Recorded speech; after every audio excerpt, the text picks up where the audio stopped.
Boom, get in there. This is insane. Good?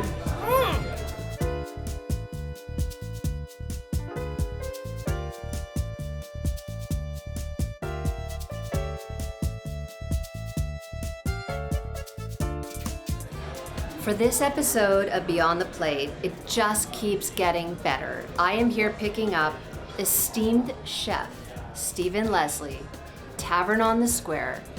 Stick around, this adventure is going to be amazing.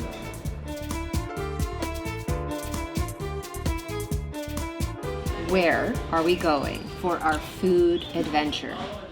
We are going to a friend's house in the Eastern Townships in Hatley is the name of the town. I've always seen myself ending up in a small little town cooking at maybe in 10 years or going there is like serene, it's quiet. I invited a few of my friends. Whenever we're together, we have the best time. We just love each other's company and we love drinking wine and we love making food, which is what I love to do, which is why I became a chef. You know? Stephen. Heidi. What does it take to be a great chef? There's a lot of hard times being a chef. Most of the road is usually quite bumpy. To never give up, and I remember a few times being in the basement, just kind of, I can't do this anymore. I'm done. I'm tired, and so that kind of perseverance and like, okay, pull yourself up by your bootstraps. Let's do this. Through that dedication and perseverance is sourcing all the great products that we're serving food, number one thing. So sourcing the best products possible. That's the first two things that come to mind. So you've been referred to time and time again as the OG, the original gangster on the scene. How do you stay curious? How do you stay passionate? When I come into the office and there's a pile of paperwork to do for forms and taxes and payroll, it's like, oh, this is not inspiring. The cooking part is the inspiring part, the fun part. When I get really down, I'll jump in the kitchen and start cooking stuff just to get myself into a better place, a better mood. The end result is we get to put it in somebody gets to eat it, put it in their mouth, and you get to see a reaction on their face, which is, I think that's what we all live for. You want to see that wow, Got it. Can you tell me what you have planned? I brought some of my favorite things. Beautiful steelhead trout from Norway, my Itaki mushrooms, some Quebec Wagyu, top-notch stuff. You guys will be my guinea pigs kind of thing. Wonderful. Cuisine here, I'm classically trained in French.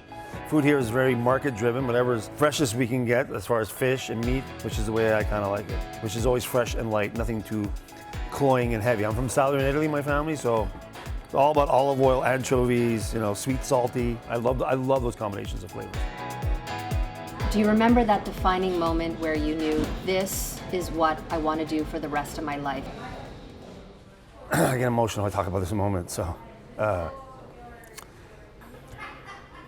So the defining moment, I guess, is I was a little boy and I had to learn to cook for myself because my father had passed away. And I remember on a weekend making my mom, I believe it was eggs a la king, which I'm sure was awful. But I remember bringing it to her and her eating it and seeing that look on her face. And I just made the most important person in my world extremely happy. And I thought, wow. Isn't that cool? But that's when I really the light went off in my head. Always wanted to live to make my mom happy. And then maybe make other people happy through that. It started 23 years ago. We opened up in Montreal. That was crazy back then. We were there for 5 years. Then we moved here. We saw the space. We loved it. What we found is that it became a real neighborhood restaurant.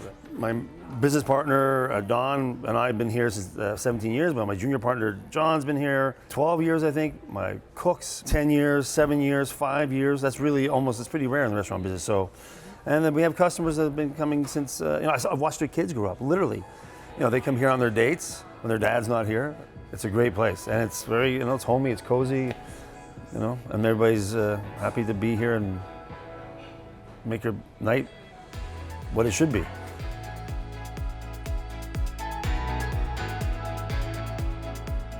You give so much of yourself. It's truly authentic, and I am so grateful that you took a lot of your time out to give to me. We clearly went beyond the plate with this episode, and I can't thank you enough. Well, it's been my pleasure. Thank you for having me. Cheers.